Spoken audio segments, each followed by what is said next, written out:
आज काही बाजारांमध्ये कांद्याचे भाव थोडे थोडे वाढलेले आहे आणि दिलासा मिळतो आहे.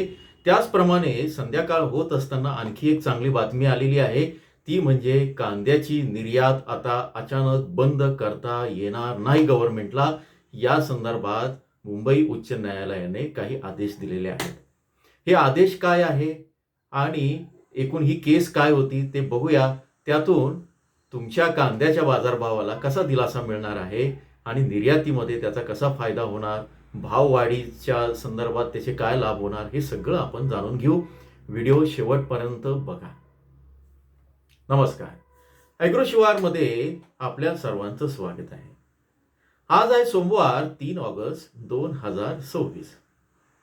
सकाळी आपण बघितलं की काही बाजार समित्यांमध्ये राज्यात आणि बाहेर पण बाजारभाव थोडे थोडे वाढायला लागले. काही ठिकाणी ते पडलेले पण आहेत.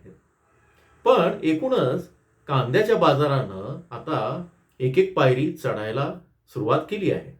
मधल्या काळामध्ये काही बातम्या अशा आल्या होत्या की कांद्याची आवक म्हणजे महाराष्ट्रामध्ये कांद्याची टंचाई येणार आहे. कृषी मूल्य आयोगाचे जे अध्यक्ष आहे पाशाभाई पटेल त्यांनी हे वक्तव्य केलं होतं. शेतकरी संघटनांनी त्याला तीव्र आक्षेप घेतला होता. कारण त्यांना अशी भीती होती की ज्यावेळेस टंचाईच्या बातम्या येतात त्यावेळेस सरकार कांद्याच्या निर्यातीवर निर्बंध लावतं आणि त्यातून कांद्याचे बाजारभाव पडतात. यातून अनेक शेतकऱ्यांनी आपल्याला प्रश्न विचारायला सुरुवात केली होती. कारण आपणही काही या संदर्भात काळजीचं कारण नाही असे व्हिडिओ केले होते. शेतकरी विचारत होते की कांद्याची निर्यात बंदी होणार नाही ना, आमचे भाव अचानक तर पडणार नाही ना. तर या प्रश्नाचं उत्तर आज माननीय मुंबई उच्च न्यायालयानं दिलेलं आहे एका महत्वाच्या निकालामध्ये. आणि ही केस काय आहे आणि कांद्याच्या संदर्भात काय काय घडामोडी झाल्या निर्यातीच्या याच्यामध्ये आणि त्यातनं शेतकऱ्यांना काय सोसावं लागलं आणि येणाऱ्या काळात कसा दिलासा मिळणार ते पण बघूया.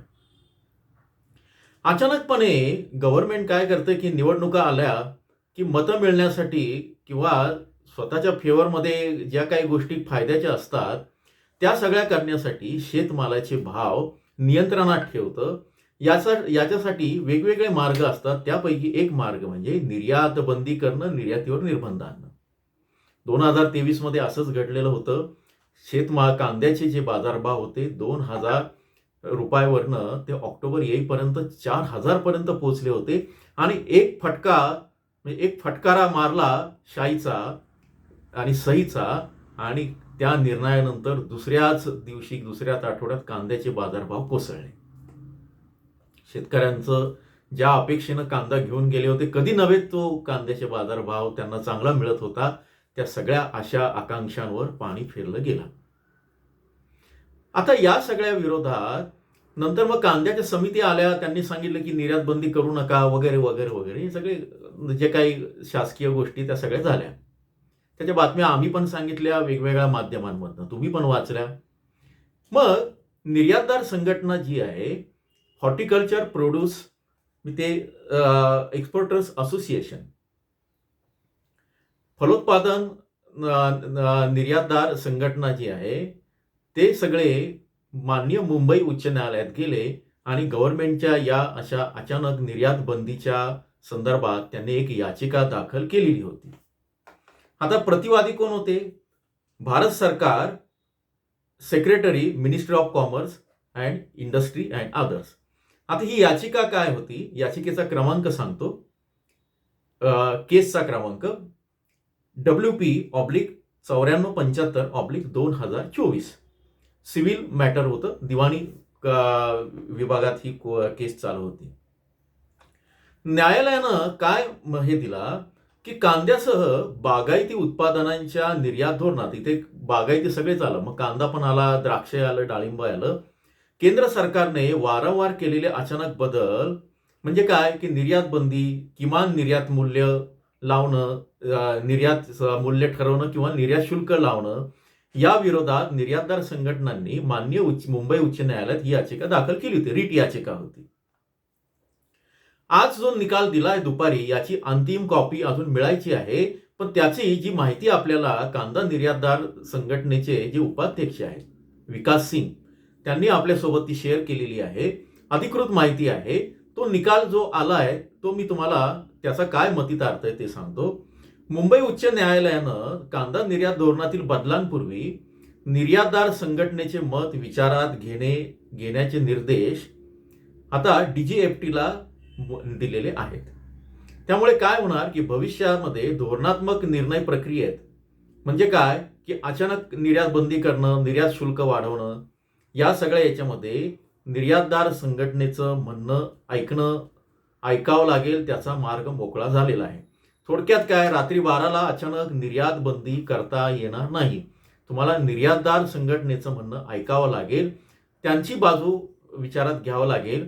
कारण काय होतं की या सगळ्यामध्ये देशाची प्रतिमा सुद्धा जागतिक बाजारामध्ये, कांदा बाजारामध्ये ही मलिन झाली होती.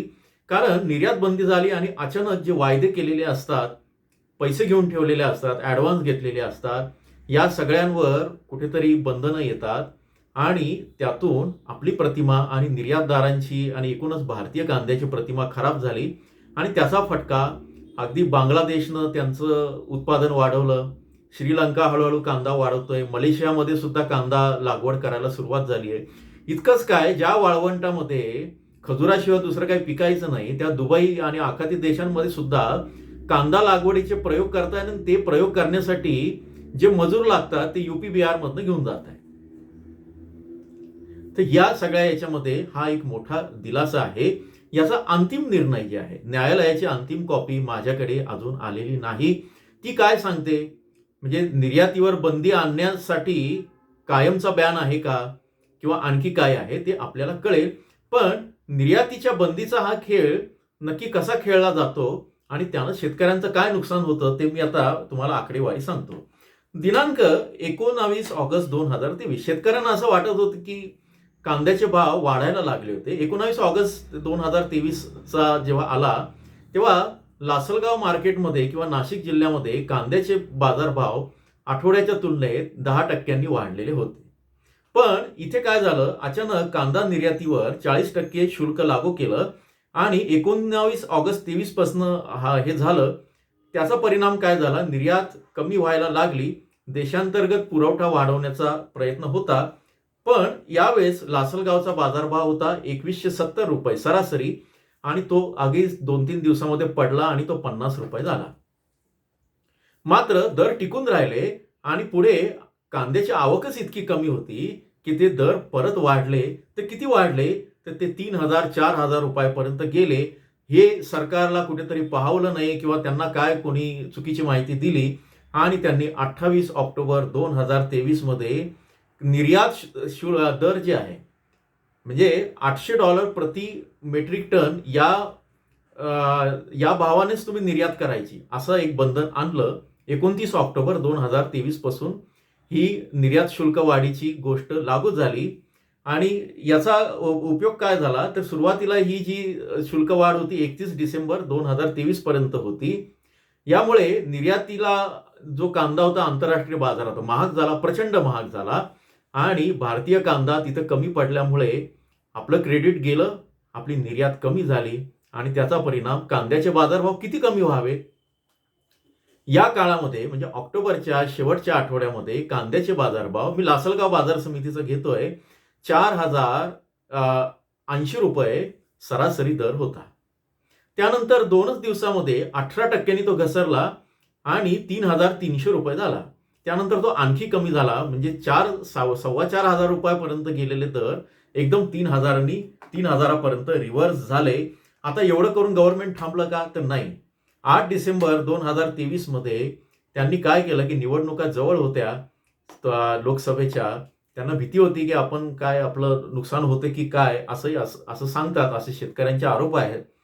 त्यांनी संपूर्ण कांद्याची निर्यात बंदी केली. 8 डिसेंबर 2023 पासून निर्यात बंदी झाली आणि ही निर्यात बंदी सुरुवातीला 31 मार्च 2024 पर्यंत निर्यात बंदी केली आणि याला कारण देशांतर्गत महागाई वाढते वगैरे. त्यानंतर माननीय पंतप्रधान जेव्हा नाशिकला आले होते सभेला लोकसभा प्रचाराच्या वेळेस, त्यावेळेस त्यांच्या संदर्भात शेतकऱ्यांनी जो विरोध प्रदर्शन केला ते की तुम्हाला सांगायची गरज नाही, तुम्हाला माहिती आहे. यातनं कांद्याची निर्यात जवळपास थांबली आणि अनेक बाजारात दर पूर्ण कोलॅप्स झाले, ते 2000च्या खाली आले. तुम्ही मागच्या त्या 23चे दर काढून बघा त्या सगळ्या याच्यामध्ये. आता एवढं करूनही गव्हर्नमेंटचं समाधान झालं का हो? नाही झालं. 22 मार्च 2024 मध्ये पुन्हा निर्यात बंदी वाढवली. 31 मार्च नंतरही म्हणजे जी मुदत होती त्यानंतर ती लागू केली आणि निवडणुकाच्या तोंडावर निर्यात बंदी अनिश्चित काळासाठी कायम ठेवली. शेतकऱ्यांनी, शेतकऱ्यांच्या संघटनांनी, काही राजकीय पक्षांनी याला विरोध केला. बाजारात नैराश्याचं वातावरण आलं. मग शेतकऱ्यांच्या जखमांवर काहीतरी मलम हे करायचं म्हणून भावांतर योजना आणली आणि 2-3 रुपये काहीतरी तुम्हाला दिले. तर ते अतिशय चुकीची गोष्ट होती. तुमचे 4,000 रुपये भाव पाडले आणि तुम्हाला वर किती रुपये दिले तर 2 रुपये, 2.5 रुपये. ते तुम्हाला सगळा प्रकार माहिती आहे. आता या सगळ्या याच्यामध्ये एप्रिल 2024 उजाडला. मग काय केलं, काही मित्र देश आहेत, शेजारी नेपाळ आहे किंवा आणखी एक थोडेसे 1-2 देश होते, यांना NCL मार्फत विशेष सरकारी परवानगीनं काही कांद्याची निर्यात झाली. म्हणजे 5,000 मेट्रिक टन, 10,000 मेट्रिक टन. पण त्याचा बाजारावर काही परिणाम झाला नाही, भाव वाढले नाही. आता या सगळ्या याच्यामध्ये 4 मे 2024 उजाडला. निर्यात बंदी उठवली 4 मे 2024 पासून. मात्र निर्यातीला परवानगी आली. पण इथं काय झालं की निर्यातीवर 40% निर्यात शुल्क दिलं आणि कांदा कितीला विकायचा तर $550 अमेरिकन डॉलर प्रति टन ही पण बंधनं घातली.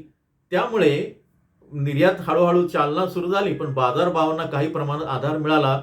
या सगळ्या वर्षात निर्यात जी झाली होती ती गव्हर्नमेंटच्या वेबसाईटवर PIBचं जी विभाग आहे, पब्लिक प्रेस इन्फॉर्मेशन ब्युरो, त्यांनी दिलेल्या अधिकृत माहितीसह जुलै 2024 मध्ये जो आकडा त्यांनी जारी केला होता, केवळ 2 ते 2.25 लाख मेट्रिक टन निर्यात झाल्याचं होतं. निर्यात पूर्णपणे कोलॅप्स झाली आणि बाजारभाव त्याच्यानंतर जे वाढले नाही ते वाढलेच नाही. या सगळ्यानंतर 13 सप्टेंबर 2024 उजाडला. MEP म्हणजे जी मिनिमम एक्सपोर्ट प्राइस आहे ती कमी केली. मात्र 40% शुल्क जे होते ते कमी केले आणि 20%वर आलं. त्यामुळे जागतिक बाजारामध्ये कांदा स्पर्धात्मक झाला. हळूहळू निर्यात वाढायला लागली.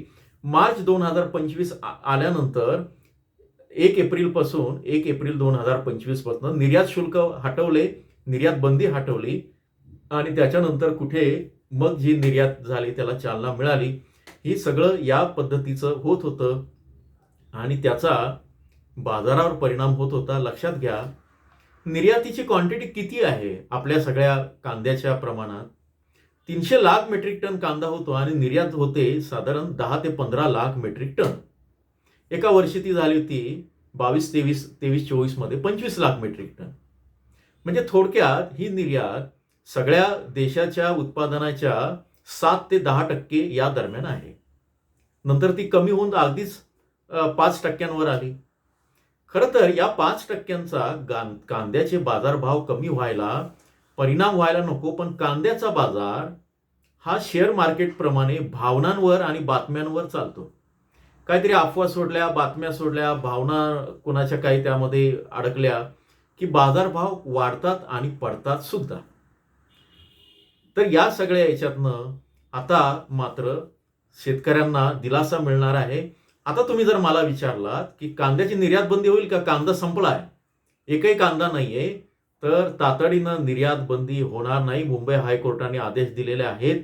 आता पुढे हे कसं काय होतं, गव्हर्नमेंट याच्यावर काय ऍक्शन घेते आणि त्याच्यानंतर निर्यातदार संघटनेला किंवा कांदा निर्यातदारांना विचारून काही सल्लामसलती होतील का, की गव्हर्नमेंट आणखी पुढे सुप्रीम कोर्टात जाईल, आणखी काय करेल वगैरे, हा नंतरचा भाग आहे. त्याच्याविषयी जेव्हा माहिती येईल तेव्हा आपण चर्चा करू. तुर्तास दिलासादायक चांगली बातमी, मुंबई हायकोर्टाने जे आदेश दिलेले आहे त्यामुळे तातडीनं रात्रीतून 12 वाजता जसे पद्धतीने नोटबंदी होते, निर्यात बंदी होते, तसे निर्णय सरकारला घेता येणार नाहीत. तुमचा आमचा कांदा म्हणजे खेळ नाहीये, हा कष्टाचा पिकवलेला सगळा भाग असतो. रात्री उशिरापर्यंत, म्हणजे तुम्हाला रात्री 12ला निर्णय घ्यायला काही वाटत नाही हो, पण रात्री 12 पासून तर पहाटेपर्यंत आमचा शेतकरी शेतामध्ये बाऱ्या देतो. त्याच्यानंतर कारण तुम्ही विजेचे पण प्रश्न करून ठेवलेले आहेत, मेहनत केलेली असते, त्यानं त्या कांद्यासाठी राखण केलेली असते. कसमादे पट्टात आता बिबट्या येतात आणि त्या बिबट्याचं भय असतं. या सगळ्यातनं तो जेव्हा कांदा पिकवून बाहेर आणतो, त्यावेळेस तो केवळ नफा किंवा स्वतःच्या स्वार्थासाठी नाही, तो देशाच्या समृद्धीमध्ये सुद्धा भर घालत असतो. कारण शेतकऱ्यांनी कांदा पिकवणं किंवा अन्नधान्य पिकवणं जर बंद केलं, तर तुम्हाला पेट्रोलपेक्षा पण जास्त पैसे मोजावे लागतील अन्नधान्याला, आणि ते आहे कुठे? जगात उपलब्ध. त्यामुळे याच्यामध्ये सरकारनं पण विचार आता करावा आणि शेतकऱ्यांसाठी सकारात्मक निर्णय घेतले, तर बळीराजा हा समृद्ध होईल, तो टिकून राहील जागतिक स्पर्धेमध्ये. जोडून राहा. तुर्तास इतकंच. नवीन ऑर्डर आल्यानंतर आपण पुन्हा एकदा याचं विश्लेषण करूया. तोपर्यंत तुम्हाला काय वाटतं ही दिलासादायक बातमी ऐकून किंवा वाचून मला कमेंटमध्ये जरूर कळवा. जोडून राहा. धन्यवाद.